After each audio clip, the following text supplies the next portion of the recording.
Hi అండి. ఇప్పుడు ఒక ఒక ఎంప్లాయీ ఉన్నాడనమాట, ఉద్యోగి.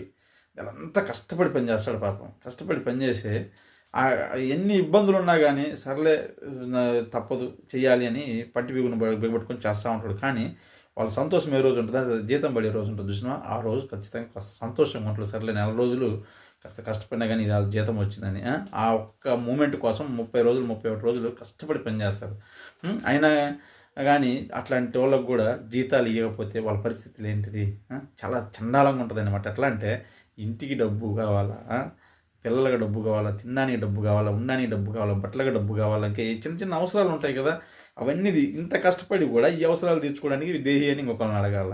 చాలా చండాలంగా ఉంటదనమాట పరిస్థితి. సో, ఇదంతా నేను ఎందుకు చెప్తున్నానంటే, ఇప్పుడు మన కాంట్రాక్ట్ ఉద్యోగులు ఉన్నారనమాట. 55,000 పైన కుటుంబాలు. వాళ్ళందరికీ ఫిబ్రవరిలో జీతాలు రాలేదు, మార్చిలో జీతాలు రాలేదు, ఏప్రిల్‌లో కూడా రావంటున్నారు.